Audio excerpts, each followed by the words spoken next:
I saw it on Instagram. My daughter was wearing a diamond ring the size of a small planet, standing between her fiancé and his mother. The caption read, "Celebrating with the woman who taught me what true elegance looks like." The next morning, I called my lawyer and demanded back every penny I'd given her, all $120,000 of it. Let me back up. My name is Margaret, but everyone calls me Maggie. I'm 63 years old, and for 40 years, I worked as a seamstress. Not the fancy kind you see in movies, with dramatic measuring tape around the neck and clients who say things like "darling." No, I was the kind who hemmed pants at the strip mall, fixed prom dresses at midnight, and took in wedding gowns for brides who'd lost weight or gained it, or simply changed their minds about the silhouette. My hands tell the story. The calluses on my fingertips, the permanent indent on my right index finger from pushing needles through thick fabric, the tiny scars from when I was learning and didn't respect the machine enough.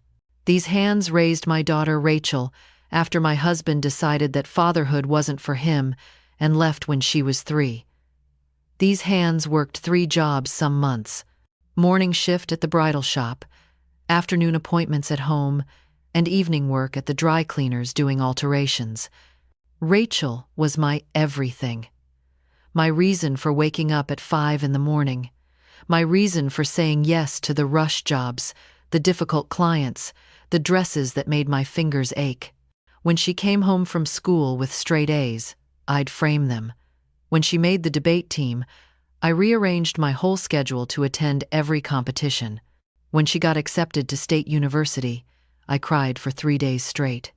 Happy tears, proud tears, scared tears because I knew what it would cost. But I had a plan. I'd been saving, of course. Every extra dollar went into the college fund. But it wasn't enough. Not for the full 4 years plus the MBA she wanted. So I made a decision.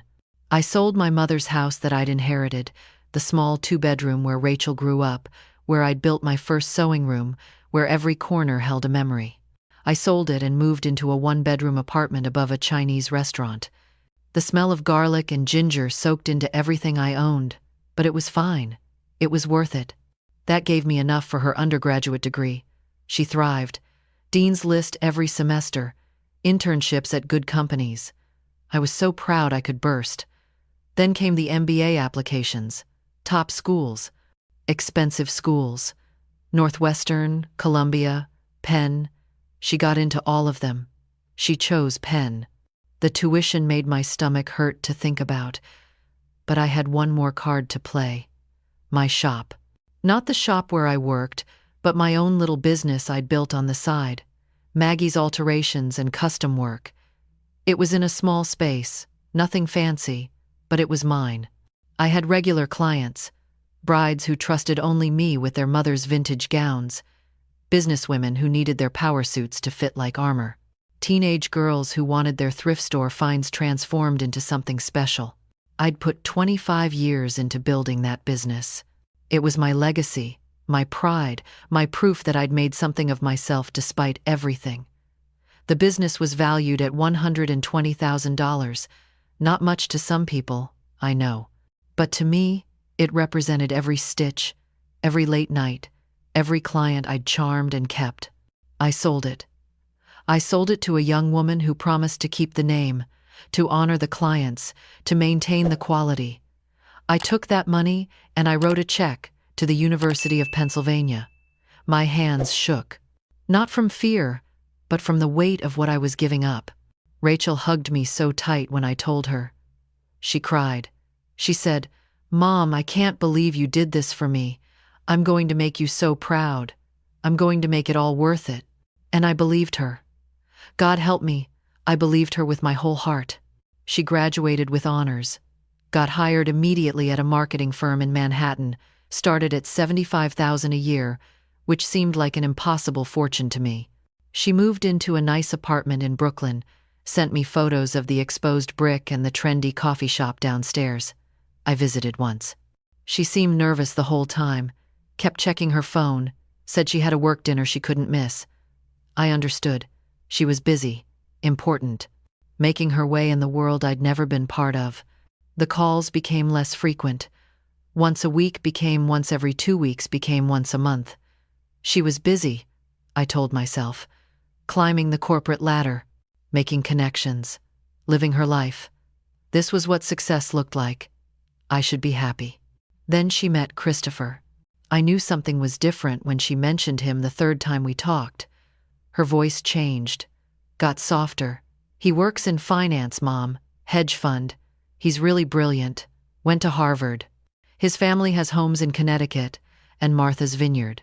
Something cold settled in my chest, but I pushed it away. I said, "He sounds wonderful, sweetheart. I can't wait to meet him." "Oh, definitely. Soon.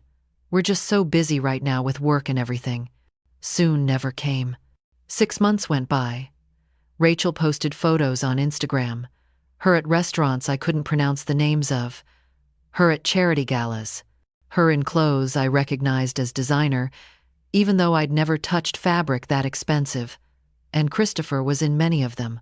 Tall, handsome in that generic wealthy way, smile that looked practiced, arm always around her shoulders in a way that seemed more possessive than affectionate, but maybe I was just being a judgmental old woman. I commented on her photos sometimes. "You look beautiful, sweetheart."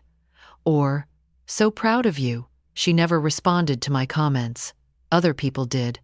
Her friends from business school, her colleagues, people whose names I didn't recognize. But never Rachel. I told myself I was being sensitive. She was busy. People don't always respond to their parents' comments on social media. It's not personal. Then came the Sunday in March. I was at my apartment, working on a quilt for a friend's granddaughter. It was Sunday afternoon, my quiet time. I'd made tea, had the window open, letting in the first warm air of the almost spring. I was scrolling through Instagram on my phone, not really paying attention, just passing time between stitches. And then I saw it. Rachel's post. Her left hand extended toward the camera, a diamond engagement ring catching the light. But that wasn't what made my heart stop. It was the photo. Rachel standing between Christopher and a woman I'd never seen before. An elegant woman, older, with silver hair and a perfect bob and pearls at her throat, and a smile that didn't reach her eyes. The caption. God, the caption. She said yes, celebrating with the woman who taught me what true elegance looks like. Christopher's mother has been such a blessing, showing me that success isn't just about what you achieve, but how you present yourself to the world. Grateful for this new family that sees my potential. Number. Engaged number. New beginnings. Number. Family first. I read it 3 times, then 4, then I lost count. The woman who taught me what true elegance looks like. Not me. Not the woman who'd given up everything so she could achieve. Not the mother who'd worked until her fingers bled so Rachel could have opportunities I never did. But Christopher's mother, a woman who'd been in Rachel's life for 6 months. I looked at the comments. Hundreds of them. Congratulations. Beautiful ring. You deserve this. Your future MIL is gorgeous. What a classy lady. I kept scrolling, hating myself for it but unable to stop. Looking for something. Anything. Finally, buried deep in the comments, someone I didn't recognize had asked, "Is your mom there celebrating too?" Rachel's response. "Keeping it intimate for now. We'll have a bigger celebration soon where everyone can join." Intimate. A photographer had clearly been present. Christopher's mother was there, but it was too intimate for me. I put my phone down, picked up my tea, put it down, picked up my sewing, put it down. I sat there in my small apartment that smelled like garlic, with my scarred hands and my second-hand furniture and my carefully budgeted life, and I felt something crack inside me. I thought about calling her. My fingers hovered over her name in my contacts. But what would I say? "Why didn't you tell me you were engaged?" She'd have an excuse. She'd say she was going to call, she just hadn't found the right moment, she was sorry, she'd been so overwhelmed with the proposal and everything. Or worse, she might tell me the truth, that she was embarrassed, that I didn't fit into her new life. that my calloused hands and my strip mall career and my apartment above a Chinese restaurant didn't match the image she was building with Christopher and his family with their homes in Connecticut and Martha's Vineyard. I didn't call. Instead, I did something I'm not proud of. I went deep into her Instagram, photos from the last year. The charity galas, the Hamptons weekends, the ski trips to Aspen. There I was, absent, erased, like I'd never existed, like I hadn't been the one who'd made all of this possible. I found one photo from 8 months ago, Rachel at a work event. In the background, barely visible, you could see part of a framed photo on someone's desk. I zoomed in, squinting. It was an old photo of us, Rachel's college graduation, me in my best dress, the navy one I'd made myself. Rachel, in her cap and gown, my arm around her. That photo wasn't in her apartment anymore. I'd seen every photo she'd posted from her place. Exposed brick, trendy art prints, succulents in minimalist planters, but no photo of me. I had been edited out of her life. Monday morning came. I hadn't slept. At 7 a.m., I called my lawyer. Well, not my lawyer. The lawyer who'd handled the sale of my business and my mother's house. A kind man named Richard, who'd always been patient with my questions and my worries. Richard, it's Margaret Wilson. I need to ask you something about the money I gave my daughter for business school. There was a pause. Of course. What's your question? The $120,000. When I gave it to her, we had an agreement. I have it in writing. She was supposed to pay me back once she was established in her career. It's been 3 years since she graduated. She makes good money now. I think it's time. Another pause, longer this time. Margaret, are you sure? From what I remember, you told me you didn't want to put pressure on her. You said it was a gift. I said it was a loan, I corrected him, my voice steady even though my hands were shaking. I have the document we both signed. It very clearly states that it was a loan, interest-free, to be repaid once she was financially stable. I'd say an engagement to a hedge fund manager counts as financially stable. All right, Richard said slowly. If you have documentation, then you're well within your rights. Do you want me to draft a formal request? Yes, I want it delivered today. I heard typing. Margaret, can I ask, what brought this on? Did something happen? She got engaged. I found out on Instagram. The post said Christopher's mother taught her what true elegance looks like. The typing stopped. I see. So yes, Richard. Please draft the letter. I want my money back. The letter was delivered by courier at 3 p.m. on Monday. I know because Rachel called me at 3:15, the first time she'd called me in 6 weeks. Mom, what is this? What is this letter? Hello, Rachel. Congratulations on your engagement. Don't do that. Don't be passive-aggressive. What is this about demanding $120,000? It's the money I loaned you for your MBA, as per our agreement, to be repaid once you were financially stable. You're engaged to a hedge fund manager. I'd say you're financially stable. That was a gift. You said it was a gift. No, sweetheart. I said it was a loan. We have a signed document. You can review your copy. I don't have a copy. This is insane. You can't just demand money like this. I can, actually. Richard assures me everything is legal and binding. The document states you have 60 days to begin repayment. We can work out a payment plan if you'd like. A payment plan? Mom, I don't have that kind of money. I have rent, I have student loans from undergrad, I have expenses.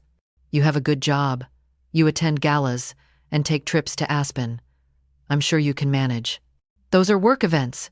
Christopher pays for the trips. I can't afford this. Then perhaps Christopher can help. Or his mother. The one who taught you true elegance. Silence. Long, heavy silence. You saw the post, Rachel said finally, her voice small. I did. Mom, I didn't mean it like that. I was just... Christopher's mom has been really helpful with learning about his world. The social stuff. The charity circuits. I didn't mean to hurt you. But you did hurt me. You erased me. I wasn't at your engagement. I wasn't mentioned in your post. I don't exist in your new life, the life I made possible. That's not fair, isn't it? I sold my business, Rachel, my mother's house, everything I had, so you could have opportunities. And you repay me by being ashamed of where you came from. I'm not ashamed. Then why wasn't I there? She didn't answer. 60 days, Rachel. That's what the agreement says. I'll be expecting to hear from you. I hung up. My hands were shaking so badly, I had to sit down. I'd never spoken to her like that. Never been cold. Never demanded anything. I'd always been understanding, accommodating, proud just to be part of her life, even from a distance. But something had broken when I saw that post. When I realized I'd been replaced. 3 days later, Rachel showed up at my apartment. I buzzed her up, my heart pounding. I'd cleaned everything, made tea, set out the cookies I'd baked that morning. Old habits. She looked beautiful. Of course she did. Hair professionally colored, wearing a beige trench coat that probably cost more than my rent, carrying a handbag I recognized from a magazine I'd flipped through at the dentist's office. She stepped into my small living room and I saw her nose wrinkle slightly at the garlic smell. "Hi, Mom." "Rachel, please, sit down. Would you like tea?" "No, I can't stay long. I have a meeting at 6. It was 2 p.m., but I didn't point that out. I sat on my old armchair, and she perched on the edge of my sofa like she was afraid to fully commit to being here. "Mom, we need to talk about this money thing." I spoke with Christopher. "Did you?" "Yes. And the thing is, we're planning a wedding, a big wedding. His parents are helping, but there are a lot of expenses. The venue alone is $75,000. We can't afford to pay you back right now. $75,000 for a venue. It's at the plaza. In December. It's where Christopher's parents got married. It's important to them." "Important to them? What about what's important to me?" "Mom, please. Be reasonable. This is my wedding. You can't ruin this for me over money." "I'm not ruining anything. I'm asking for what's legally mine. What you agreed to pay back." She stood up, pacing. "Fine. Okay. What if we make you a deal? We pay you back after the wedding. Once things settle down, Christopher gets his year-end bonus in February. We can start payments then. That's 10 months away." 9 months. Please, Mom. I'm asking you to be flexible here." I was flexible. I was flexible when you stopped calling. When you stopped visiting. When you edited me out of your life. I'm done being flexible. Her face hardened. "Is that what this is about? You're upset about the Instagram post?" "I'm upset that my daughter got engaged and didn't tell me. I'm upset that you publicly thanked someone else for teaching you elegance while I was the one who taught you everything that matters. I'm upset that you're ashamed of me." "I'm not ashamed of you. Then why am I not in any of your photos? Why don't your friends know about me? Why wasn't I at your engagement?" "Because you don't fit in that world, okay? Is that what you want to hear? Christopher's family, they're different. They have certain expectations." His mother kept asking about my family, about my background, and I didn't know what to say. How do I explain that my mom is a seamstress who lives above a Chinese restaurant? The words hung in the air between us. I saw her face change as she realized what she'd said.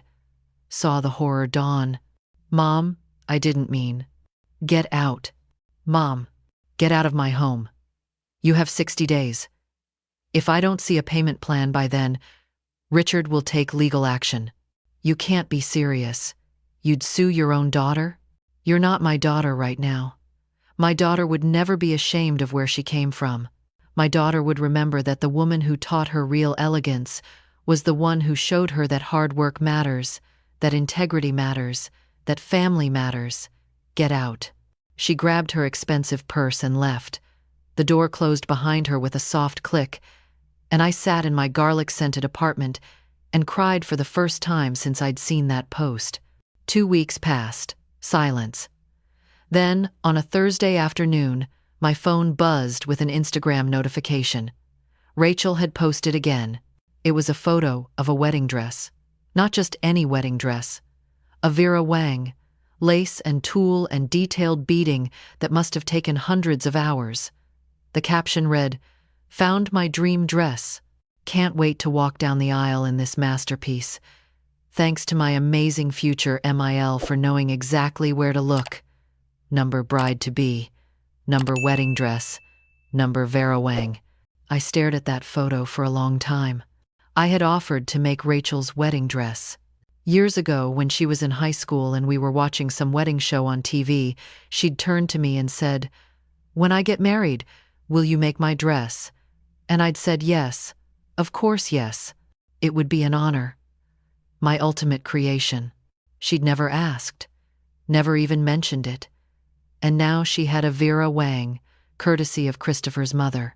Something in me went very quiet, very still. I opened my closet and pulled out a box I'd been saving. Inside was fabric I'd been collecting for years. Ivory silk I'd found at an estate sale. Belgian lace I'd saved for months to buy. Tiny pearls I'd planned to sew by hand, one by one, onto whatever design Rachel chose. I'd been saving this for 15 years, since she was 20, since she first dreamed of her wedding day. I closed the box and put it back in the closet. Then I called Richard again. "I need you to accelerate the timeline. I want payment within 30 days, not 60, and I want to add interest. Is that possible? If the agreement allows for modification due to breach of good faith, yes. Has something changed?" She bought a $75,000 wedding venue and a designer dress while claiming she can't afford to pay me back. I'd call that bad faith. "I'll draft an amendment today." The next day, Rachel called. She was crying. "Mom, please, you're ruining my life. Christopher's parents are asking questions. They think I come from money. If I have to tell them I owe my mom $100,000, they'll think I'm not good enough for Christopher. Then tell them the truth. Tell them your mother sold her business to pay for your education. Tell them where you really came from." I can't. Why not? Because they wouldn't understand. They'll think I'm beneath them, and you think I'm beneath you. That's the real problem, isn't it? She sobbed. "I don't know what to do. You could pay me back. You could tell Christopher and his family the truth. You could uninvite me to a wedding I was never invited to in the first place. Those are your options." "Mom." 30 days, Rachel. I hung up. The next week was quiet. Too quiet. I found myself jumping every time my phone rang, but it was never her. Then, on Sunday evening, my doorbell buzzed. I wasn't expecting anyone. "Yes? Mrs. Wilson? I'm Caroline Ashford, Christopher's mother. May I come up?" My heart hammered, I suppose. She appeared at my door moments later, and I have to hand it to her. Caroline Ashford knew how to make an entrance. She was dressed like she was going to lunch at a country club, not visiting a one-bedroom apartment above a Chinese restaurant. Cream-colored silk blouse, tailored pants, those same pearls from the Instagram photo. "Mrs. Wilson, thank you for seeing me. I didn't know I had a choice." Her smile was thin. "May I come in?" I stepped aside. She walked into my living room, and I watched her take it all in. The second-hand furniture, the sewing machine in the corner, the smell of garlic that I'd long since stopped noticing. "Can I offer you tea?" "No, thank you. I won't take much of your time. I'm here to discuss this situation with Rachel." "What situation would that be?" "This business about demanding money back. Surely we can come to some arrangement." "The arrangement is in the legal document Rachel signed. She pays me back." Caroline sat down on my sofa without being invited. "Mrs. Wilson, let me be frank. I understand you're upset. Rachel explained that you felt excluded from the engagement announcement. But you have to understand, these things are delicate. Christopher's family has a certain standing in the community. We had to consider the optics." "Optics?" "Yes. An engagement announcement is about presenting a united front, the right image. And I'm the wrong image." "I didn't say that. You didn't have to." She sighed, like I was being deliberately difficult. "Look, I'll write you a check right now, $100,000. In exchange, you sign a document releasing Rachel from the debt and agreeing not to pursue any further financial claims. You can put it toward your retirement. You won't have to worry about money." I laughed. Couldn't help it. "You think this is about money?" "Isn't it?" "No, Mrs. Ashford. It's about my daughter being ashamed of me. It's about you coming into her life and teaching her that people like me aren't good enough. It's about that post calling you the woman who taught her elegance while I'm erased from her life. I never told her to be ashamed of you. Didn't you? Or did you just make it clear, in 1,000 small ways, that her background was something to overcome, that working class was something to hide?" Caroline stood up. "I came here to be reasonable, to offer you a generous solution. If you're going to be emotional about it, I can't help you. I don't want your help. I want my daughter to remember who she is and where she came from. And if demanding my money back is what it takes to remind her, then that's what I'll do. You'll lose her over this. You know that, don't you? She'll never forgive you. Maybe. But at least I'll have my self-respect. Can you say the same? Do you feel good about coming to a working woman's apartment to buy her silence? Is that elegant?" Her face hardened. "Your daughter is going to marry my son. She's going to be part of our family. If you pursue this, you'll destroy her chances at a good marriage. Christopher's father won't stand for scandal. Then I guess Rachel has some choices to make." Caroline left without another word. That night, I couldn't sleep. I kept thinking about what Caroline had said, that I'd lose Rachel, that she'd never forgive me. Maybe she was right. Maybe I was destroying whatever relationship we had left. But what was left to destroy? A daughter who answered my calls once a month? Who left me out of her life's biggest moments? Who was ashamed of where she came from? The next morning, I had a visitor I didn't expect, Christopher. He was tall, well-dressed, everything you'd expect from old money. He stood at my door looking uncomfortable, like he'd never been in a building like this before. "Mrs. Wilson? I'm Christopher. May we talk?" I let him in. He sat on the same spot on my sofa where his mother had sat the day before, but he looked less comfortable about it. "I owe you an apology," he said. "That surprised me." "Do you?" "Yes. Rachel told me everything. About how you paid for her MBA, about the business you sold. I didn't know any of that." "She didn't tell you?" "No. She said her education was covered by scholarships and loans. I feel foolish now. My mother did some digging after you refused her offer, found out about the sale of your business, the house before that. Why does it matter? Because it's a lot of money to make back, and you made it back through sacrifice. That's not nothing." I studied his face. He seemed sincere. But then, rich people are usually good at seeming sincere. "Why are you here, Christopher?" "Because I love Rachel. And I think she's making a mistake." "What kind of mistake?" "Hiding who she is, where she comes from. I didn't fall in love with some polished version of her that fits my mother's expectations. I fell in love with the woman who talks about growing up watching you sew, who learned work ethic from watching you juggle 3 jobs, who got her drive from wanting to make you proud." "She told you that?" "Late one night, early in our relationship, before she met my parents, before she started changing." "Your mother changed her?" "No." He shook his head.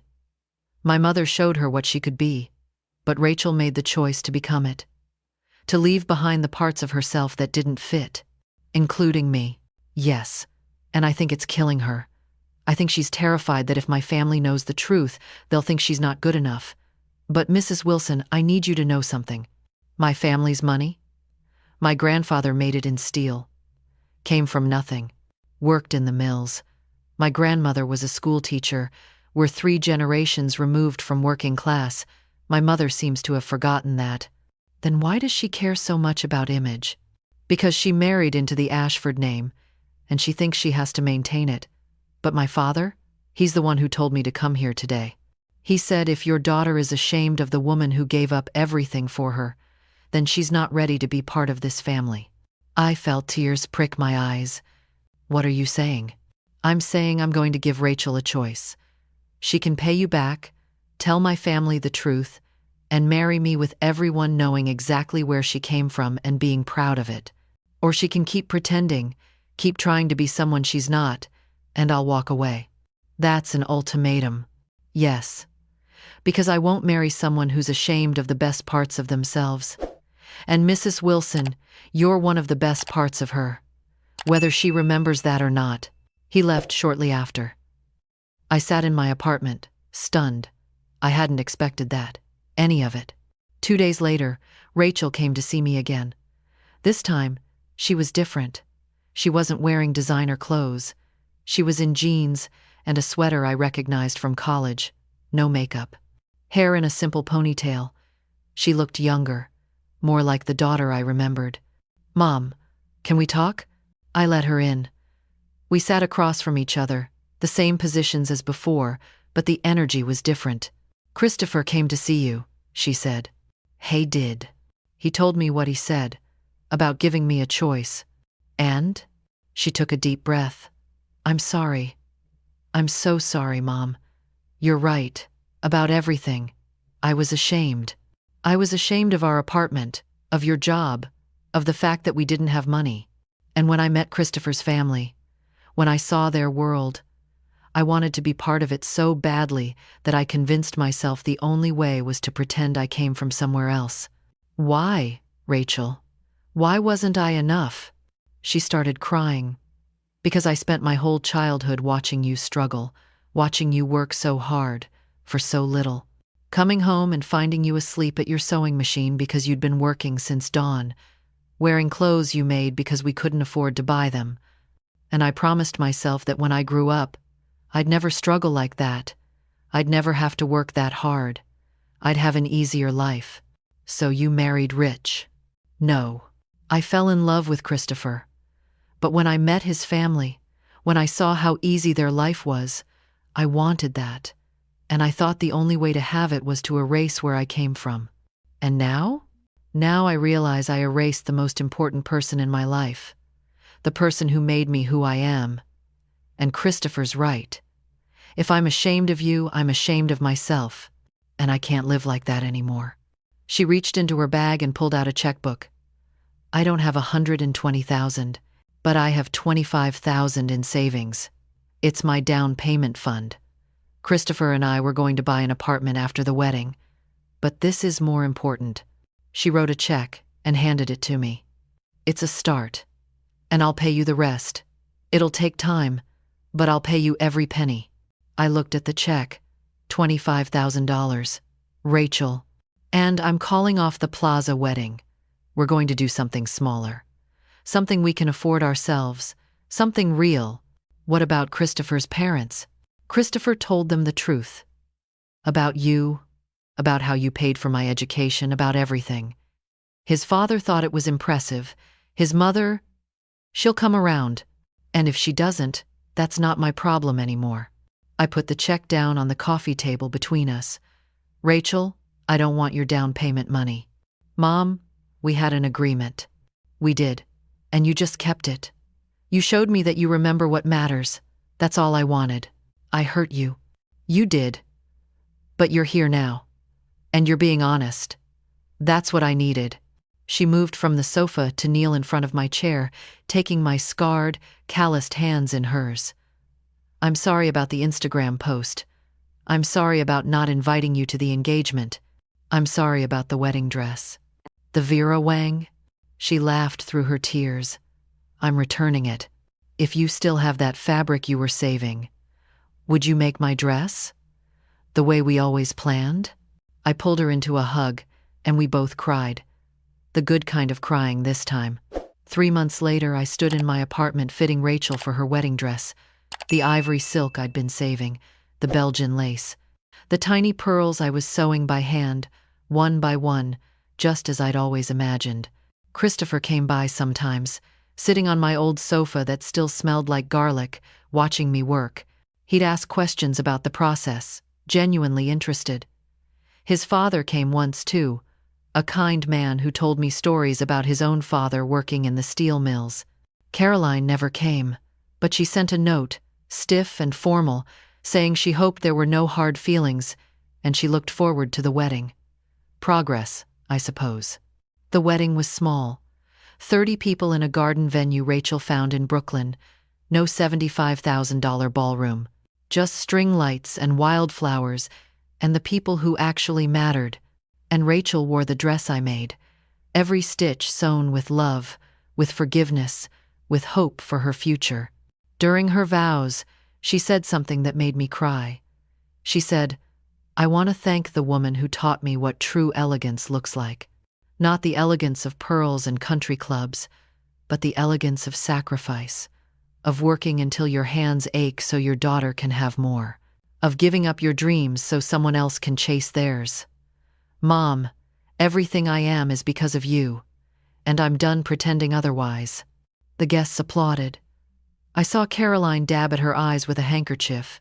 Christopher squeezed Rachel's hand, and I sat in my chair in my dress I'd made myself, with my calloused hands folded in my lap, and I felt something I hadn't felt in a long time. Peace. Later that night, after the wedding, after the guests had gone home, Rachel stopped by my apartment. Still in her wedding dress, the one I'd made. "I have something for you," she said. She handed me an envelope. Inside was a check for $100,000. "Rachel, I told you. I know what you said, but Christopher and I talked about it. This is right. You gave up so much for me. This isn't about the legal agreement. It's about me acknowledging what you did, what you sacrificed. Please, take it." I looked at the check, looked at my daughter in her wedding dress, at the daughter I'd raised, the daughter who'd lost her way but found it again. I took the check. "Thank you," I said, "not for the money, for remembering." "I'll never forget again," she promised. And as she left, as I watched her walk away in the dress I'd made with my own hands, I thought about that Instagram post, about Caroline Ashford and her pearls, about how close I'd come to losing my daughter to a world that valued appearance over substance. But we'd made it through. Not because I'd demanded the money back, though that had been the catalyst, but because sometimes the people we love need to be reminded of who they are and where they came from. Sometimes self-respect means standing your ground, demanding what's yours, refusing to be erased. And sometimes, if you're very lucky, the people you love come back to you, changed, but not lost, ready to remember what really matters. I deposited the check the next morning, and with part of it, I bought back my old shop space. The one I'd sold 3 years earlier. The young woman who'd bought it had moved to California, and it was available again. At 63 years old, I reopened Maggie's alterations and custom work. My first client was a young mother who needed a dress hemmed. She apologized for her daughter tugging on her sleeve, for the noise, for the chaos of motherhood. I smiled at her. "Don't apologize," I said. "This is what life looks like, and it's beautiful." Because elegance isn't about pearl necklaces or country clubs or erasing where you came from. Elegance is about surviving, about sacrificing, about standing up for yourself when everyone expects you to stay quiet. That's what I taught my daughter. Not through words, but through actions. And in the end, she learned.